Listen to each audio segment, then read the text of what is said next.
Good morning, જય દ્વારકાધીશ। આપણે એક મસ્ત બ્લોગમાં તમારું સ્વાગત છે। મસ્ત દિવાબજી કરીને આપણે ગયા મંદિરે।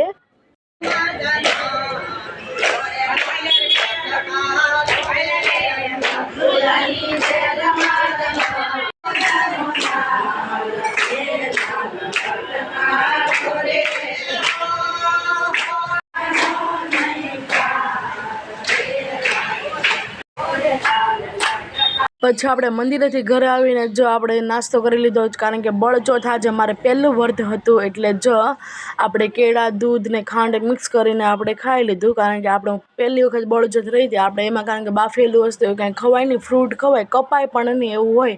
અને જો આપણે બસમાં મસ્ત બેસી ગયા છીએ, કોલેજ જવા નીકળી ગયા છીએ। આજે કોલેજે આપણે 3 જ લેક્ચર ભર્યા હતા, પછી આપણે ઘરે આવતા રહ્યા હતા, કારણ કે આપણે ગાયની પૂજા કરવા જવાનું હતું એટલા માટે। અને જો આપણે ગાયની પૂજા કરવા હવે જો જઈએ છીએ, થાળીને લોટોને બધું તૈયાર થઈ ગયું છે, હવે આપણે ગાયની પૂજા કરવા જઈએ છીએ।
વ્રતની વિધિ શ્રાવણ માસના વદ 4ના દિવસે નાઈ ધોઈને ગાય વાછરડાની પૂજા કરવી, બળચોથની કથા કરવી, વાંચવી અને સાંભળવી। કોઈ સાંભળનાર ન હોય તો દીવો કરીને દીવાની સામે વાંચવી। આ દિવસે છડેલું અનાજ ખાવું નહીં। વાર્તા: એક ગામમાં સાસુ અને વહુ રહેતા। શ્રાવણ માસ આવ્યો એટલે તેની વદ 4ના દિવસે સાસુ નદીએ નાહવા જતા। તેમની વહુએ કહેતા ગયા કે વહુ, આજે બળચોથ છે, માટે હું નદીએ નાહવા જાઉં છું, પાછી આવું ત્યાં સુધી ઘઉં લો રાંધીને રાખજે। સાસુએ ઘઉંની રસોઈ કરવાની વાત કરી હતી, પણ વહુએ વિચારીને કોઈ દિવસ ઘઉંલો રાંધ્યો ન હતો, તેથી ઘઉંલાનો અર્થ સમજી નહીં, અને વહુ બિચારીએ ઘઉંલો વાછરડો ખાંડી નાખ્યો અને ચૂલે રાંધવા ચડાવ્યો। સાસુ તો નદીએથી નાહીને પાછા ઘરે આવ્યા અને વહુને પૂછ્યું, વહુ, ઘઉંલો રાંધ્યો છે ને? વહુ કહે, રાંધ્યો છે, પણ ઘઉંલો તો ઘણો તોફાની જેમ તેમ કરીને ખાંડી ચૂલે ચઢાવ્યો છે। સાસુને બીક લાગી, તેમને વહુને પૂછ્યું, વહુ, તમે ક્યાં ઘઉંલાની વાત કરો છો? કેમ વળી ઘઉંલો તો તે વળી બીજો કયો હોતો હશે? આપણી ગાયનો ટબુલો વાછરડો તે જ। મેં વહુને જ્યાં ચોખવટથી વાત કરીને સાસુમાં તો અફસોસ કરી ઉઠ્યા। અરે વહુ, તમે આ શું કર્યું? મારા બાપ, હવે શું થશે? આજે તો બળચોથ છે, અને તેથી હમણાં ગામના લોકો ગાય વાછરડાની સેવા પૂજા કરવા આવશે, તો જવાબ શું દઈશું? વળી આપણી ગાય સીનમાંથી પાછી આવશે અને તેમાં વાછરડાને નહીં જુએ તો ઝૂરી મળશે। વહુ, તમે ગજબ કરી નાખ્યો। મારા બાપ, રામ રામ રામ, હે મારા નાથ, હવે શું કરું? વહુ, તમે એમ કરો, હા, હાંડલું ઉકરડે જઈ દાટી આવો। સાસુજીના કહેવાથી વહુ તો ઘઉંલો રાંધેલું હાંડલું ઉકરડે જઈ દાટી આવી। સાસુ વહુ તો ઘરના દરવાજા બંધ કરી બેસી ગયા। આ બાજુ વાછરડાની માં ગાય સવારથી ગામને પાદર ચરવા ગયેલી પાછી આવી અને એને ખબર પડી કે મારું બાળ ઘઉંલો મરણ પામ્યો છે અને તે ઉકરડામાં દાટવામાં આવ્યા છે। ગાય તો ઠેકડા મારતી અને ભાંભરતી આવી અને પોતાના શિંગડા વડે જ્યાં પેલું હાંડલું દાટેલું હતું ત્યાંની માટી અને કચરો ઉખાડી નાખ્યો અને તેનું શીંગડું હાંડલું ફૂટતા જ તેમાંથી જીવતો ઘઉંલો વાછરડો બહાર આવ્યો અને પોતાની માતાને ધાવવા લાગી. ઘઉંલાની માં ગાયને પોતાનું બાળક જીવતું જતા ટાઢક વળી અને એ પણ વાછરડાને પોતાની જીભ વડે ચાટીને વહાલ કરવા લાગી. આખા ગામમાં ગાયો તો ઘણી હતી અને ગામડું હતું એટલે ગાયો તો હોય જ ને, પણ ગાય એના વાછરડાના રંગ એક જ હોય તેવા એકરંગી ગાય વાછરડું તો આ જ હતા. બળચોથનું વ્રત કરતી સ્ત્રીઓએ આ જ ગાય વાછરડાનું પૂજન કરવાનું નક્કી કર્યું. ગામની સ્ત્રીઓ સાસુ વહુને ઘરે આવીને અને ડેલીનું બારણું પકડાવતા બોલી, ડોસીમાં ઓ ડોસીમાં, સાસુને બહુ ડેલી બંધ કરી શું કરો છો? ડેલીના દ્વારા ખોલો, ક્યાં છે એ રંગી ગાય અને ઓલો વાછરડો? અમે આવ્યા અને સાથે પૂજાની થાળી લાવ્યા. આખા ગામની સ્ત્રીઓ ગાય વાછરડાની પૂજા કરવા અધીરી થઈ છે, પણ સાસુ વહુ શું મોઢું લઈને બારણા ખોલે? પૂજા કરવા આવેલી ગામની સ્ત્રીઓ બૂમો પાડીને કંટાળી અને જ્યાં પાછી ફરવા જાય છે ત્યાં તો ગાય અને પેલો ઘઉંલો વાછરડો સામેથી દોડતા આવતા હતા અને બંધી સ્ત્રીઓની સામે આવીને ઊભા રહ્યા. વાછરડાના ગળામાં ફૂટેલા હાંડલાનો કાઠલો હજુ એમને એમ જ ભરાયેલો છે. સ્ત્રીઓને નવાઈ લાગી. અરે ભલા ભગવાન, આ તે કેવી નવાઈની વાત! તહેવાર દિવસે ગાય વાછરડાને લોકો ફૂલનો હાર પહેરાવે અને આજે ઘઉંલાને ફૂટેલી હાંડલીનો કાઠલો કોણે પહેરાવ્યો હશે? પછી તો પેલી સ્ત્રીએ વાછરડાના ગળામાંથી કાઢલો કાઢી ગાય વાછરડાને ફૂલની માળા પહેરવાય. કંકુનો ચાંદલો કરી ચોખા ચોડ્યા, આરતી ઉતારી બધી સ્ત્રીઓ વાછરડાને ફૂલની માળા પહેરવા લાગી. આથી વાછરડો આનંદમાં આવી ગાયને ધાવવા લાગી. આમ વાછરડાનું પૂજન કરી બધી સ્ત્રીઓ ગાય વાછરડાના ગરબા ગાવા લાગી. અંદર ઘરમાં પુરાઈ રહેલા સાસુ વહુ ગરબાનો અવાજ સાંભળી વિચારવા લાગ્યા કે વાછરડો ઘઉંલો તો છે નહીં ને આ ગરબા કેમ ગવાય છે? બંનેએ ઊભા થઈને બારણાની તિરાડમાંથી જોયું. ગાય ઊભી છે અને ઘઉંલો થે કરતો આનંદથી ધાવી રહ્યો છે. સાસુને તો નવાઈ લાગી. તમને લાગ્યું કે હવે બારણા ખોલવામાં કોઈ વાંધો નથી. સાસુ વહુ બારણું ખોલી બહાર આવ્યા અને ગાય તથા ઘઉંલાની પૂજા કરી અને બે હાથ જોડીને કહ્યું, બહેનો, તમારા બધાના વ્રતના પ્રભાવથી મારો ઘઉંલો સજીવ થયો છે. ત્યારે પેલી સ્ત્રીઓમાંથી એક સ્ત્રી બોલી, માજી શાસ્ત્રોમાં લખ્યું છે કે ગાય માતાના શરીરમાં કેસરી કરોડ દેવતાનો વાસ છે, એટલે ગાય માતાનું વ્રત કરનારની મનોકામના અવશ્ય પૂર્ણ થાય. પછી ગામની સ્ત્રીઓ સૌના ઘરે ચાલી ગઈ. બધાના ગયા પછી સાસુ વહુ ગાય વાછરડાને શરીરે કંપાળવા લાગ્યા. આજે તેમના આનંદનો કોઈ પાર નહોતો. સાસુ વહુ બેયને આમે ગાય માતાની ઉપર અનહદ પ્રેમ હતો. હવે શ્રદ્ધા બેઠી ત્યાંથી સાસુ વહુને બંને દર વર્ષે બળચોથનું વ્રત કરવું એવો સંકલ્પ કર્યો અને તે દિવસે દળવું નહીં, ખાંડવું નહીં અને નિયમ લીધો અને આનંદથી રહેવા લાગ્યા. માટે હે ગોરી ગાય માતા, તમે જેવા ભોળી સાસુ વહુને પડ્યા એવા બળચોથનું વ્રત કરનારને અને વ્રતની કથા સાંભળનારને તથા લખનારને અને કહેનારને સૌને પડજો. વિધિ શ્રાવણ માસની વદ પાંચમ અને નાગ પાંચમના વ્રતનો દિવસ. આ દિવસે વ્રત કરનાર પોતાના ઘરની દિવાલ ઉપર બને તો રસોડાની દિવાલ ઉપર નાગ દાદાનું ચિત્ર દોરવું, દીવો કરવો, ઘી અને બાજરીના લોટની કોરી કુલેર કરવી, પલાળીને મગની દાળ, શ્રીફળ અને વખત જમીને આ વ્રત કરવું. બંને તો આગલા દિવસે ચણા લોટનું જમવું, વાર્તા કહેવી અને નાગદાદાની પૂજા કરવી. વાર્તા એક નાનું ગામ હતું. તેમાં એક ડોશી રહે. ડોશીને સાત દીકરા હતા. 6 દીકરા મોટા હતા. તેમની વહુઓને પિયરમાં ઘણું જ સુખ હતું. પૈસા ટકાની રેલમછેલ હતી. 7મા છોકરાની વહુનું પિયર ગરીબ હતું. તેથી તેની સાસુ મેણા ટોણા મારે વાતમાં વાધા વચકા પાડે અને આમ નાની વહુને દુઃખ દે. બધાના જમ્યા પછી એટલું જૂઠું જમવાનું આપે. નાની વહુના બિચારીના દુઃખના દિવસો પસાર થતા હતા. એવામાં નાની વહુને સુખનો દિવસ આવ્યો. નાની વહુ ગર્ભવતી થઈ. જેમ દિવસો પસાર થતા ગયા એમાં દાંતું કાઢવા નાની વહુને જુદી જુદી વસ્તુઓ ખાવાનું મન થાય, પણ કોણ ખાવા આપે? ઘરમાં બધા તેમ દુશ્મન. એક દિવસ ઘરમાં દૂધપાક બનાવ્યો છે. નાની વહુને દૂધપાક ખાવાની ઈચ્છા થઈ આવી. ઘરના નાના મોટાને એ આનંદની દૂધપાક ખાધો, પણ નાની વહુને સામે કોઈએ જોયું નહીં. બધાએ દૂધપાક ખાઈ લીધા. પછી તેમણે ભાગે તો વાસણનો ટેરો આવ્યો. સાસુએ કહ્યું, ઈપા માજી નાક અને તપેલીમાં બળેવા પોપડા છે તે ખાઈ લે ને જે નાની વહુને બિચારીએ દૂધ પાક બળેલા પોપડા ઉકેડીને એક વાટકામાં ભેગા કર્યા અને પછી વાસણ ધોવા માટે ભરાવા ગઈ. પોપડાના વાટકો એક રાપડા પાસે મૂકીને પાણીનું બેડું ભરવા આગળ ગઈ. મનમાં એક વિચાર કર્યો કે કામકાજમાંથી પરવરી જ્યાં વાટકો મૂક્યો હતો ત્યાં આવી તો વાટકો ખાલી. એ રાપડામાં નાગણી રહેતી હતી. તે પણ ગર્ભની હતી. તેથી બળેલા પાપડની સુવાસ આવતા તેના પોપડા ખાઈ જવા ઈચ્છા થઈ અને બહાર આવી પોપડા ખાઈ ગઈ. નાની વહુએ વાટકો ખાલી જોતા માથું ફૂટ્યું અને બોલી, ઘરની બળેવી વનમાં આવી તો વનમાં પણ આગળ લાગી. બળ્યું મારું નસીબ જ ફૂટેલું છે. કોને દોષ દઉં? હશે જેણે ખાધું હોય ભગવાન તેનું પેટ ઠારજો એવા આશીર્વાદ બોલી.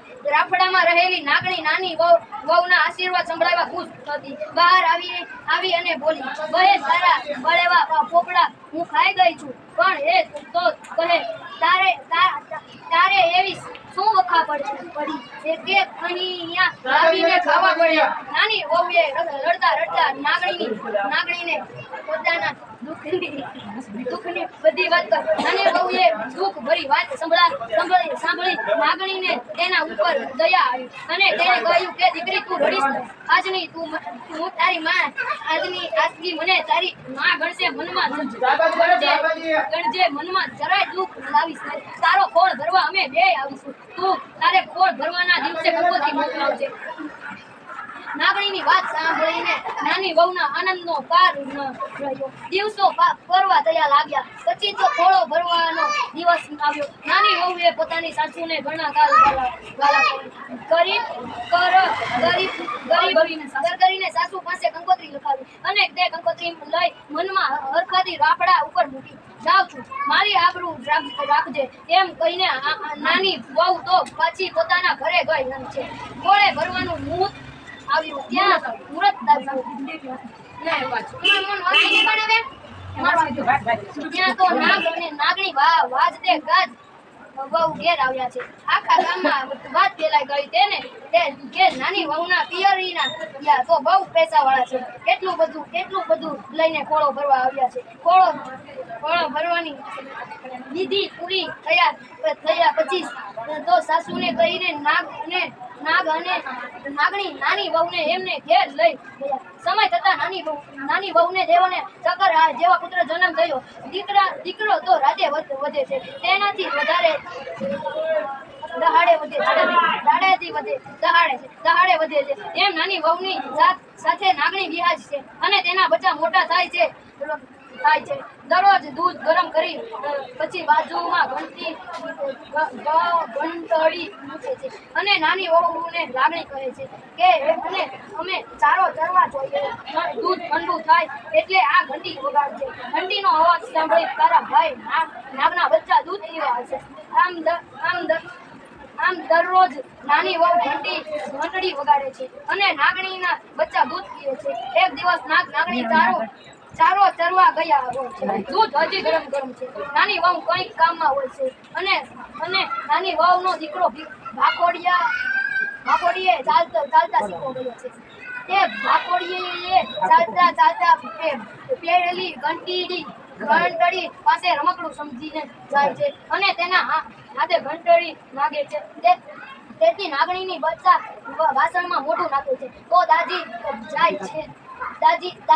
જાય છે અને કોઈનું મોઢું બળે છે, કોઈની પૂંછડી બળી જાય છે અને નાગણી પાછી આવીને જુએ છે તો પોતાના બચ્ચાઓમાં કોઈ ગાડિયા થઈ ગયા છે, કોઈ બાડિયા થઈ ગયા છે. કોઈ બાડિયા થઈ ગયા છે. નાગણી નાની વહુને પૂછે છે, આ કોણ કર્યું? ત્યારે નાની વહુ રડતા બધી વાત કરે છે. નાગણી નાના બાળકની ભૂલ માફ કરે છે. નાગણીની બધા મનમાં વેર રાખે છે કે બહેન તેના સાસરે જાય છે પછી તેને કરડીને બદલો લઈશું. આમ ને આમ ઘણો સમય પસાર થાય છે. પછી નાની વહુને નાગણીની જીયાણું કરે છે. તેના સાસરે વિદાય કરે છે. જીયાણામાં પુષ્કળ ધન જોઈને નાની વહુના સાસરિયા મોઢામાં આંગણા નાખી ગયા. એવામાં એક દિવસ નાની વહુ પાણી ભરવા ગઈ હોય છે અને નાગણીના બચ્ચા આવે છે અને નાની વહુની સાસુ પૂછે છે કે બહેન ક્યાં ગયા છે? સાસુ કહે છે પાણી ભરવા ગઈ છે. નાગના બચ્ચા ઘરમાં બેઠા હોય છે અને નાની વહુ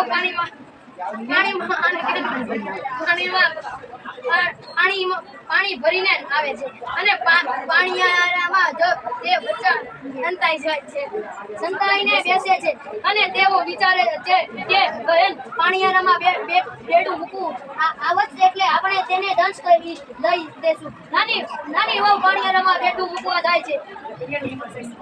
ત્યાં તેને કેસ આવે છે અને તરત જ તેના મોઢામાં સરી પડે છે કે ખમા મડી ખમા બાંડિયા વીરને આ સાંભળી તે પેલા નાગના બંને બચ્ચા થાય છે કે બિચારી બહેન આપણા માટે કેટલી દુખી છે. હવે આપણાથી તેને કરડાય નહીં અને તેઓ ત્યાં ચૂપચાપ ચાલ્યા છે અને તેઓ વેર ભૂલી ગયા છે. સાસરામાં નાની વહુ માનતી ગઈ. તેને જેઠાણીઓ વગેરે લાકડે બળવા લાગી અને એક દિવસ નાની વહુના છોકરાએ જેઠાણીના દૂધની તાસળી ખોળી નાખતા જેઠાણીએ છણકો કર્યો. તું તો મોટો ઘરનો છે, તારી માને કહે ભાડે ભેંસો બંધાવ.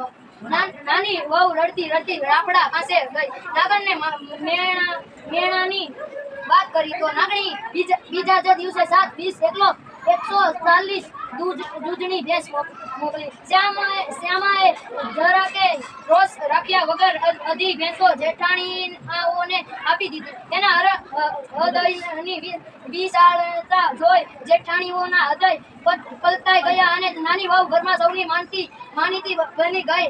હે નાગ દેવતા જેની નાની વહુને અળિયા એવા વટ કરનાર, વાંચનાર, સંભળાવનાર સૌને પડજો. પછી લાંબી વાર્તા કોઈ આ લાંબી વાર્તા બહુ છે ના પાછળ સમજે તો બે દિવસ ઉતાવળ કઈ લેવો નથી. જે અક્ષર આવડી ગયો એક મુસેથી વાંચે અર્થ આવે એમાં બધું લાંબો પડી જાય એમ બસ આપણે લાંબીથી બોલાય અર્થ અક્ષર આવે ને ઓલી છોકરાની હવે લોકડાઉન આવી ગયો ને સીધી હાઈડો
આપણે ગાય પૂજ્યા હતા. પછી જો મારા કાકા છોકરાએ વાર્તા કરી, મેં પણ કરી, તમે સાંભળી જશે. પછી જો ઘરે લોઢિયા રોટલા અને બાજરાના લોઢિયા રોટલા કર્યા હતા. લોઢીમાં અમારી માટે પહેલાં કર્યા હતા, પછી મારા પપ્પાના એના તાવડીમાં કર્યા હતા. પછી મસ્ત તુરિયાનું શાક આપણે ચમચી હોય સુધાર્યું હતું, કારણ કે ચાકુને તે અડાય તો નહીં, એટલા માટે મસ્ત શાકને થઈ ગયું. પછી આપણે મસ્ત જમી લીધું. જો તમને મારો વિડીયો ગમ્યો હોય તો વિડીયોને લાઈક કરજો, શેર કરજો અને સબસ્ક્રાઈબ કરવાનું ભૂલતા નહીં. Bye bye.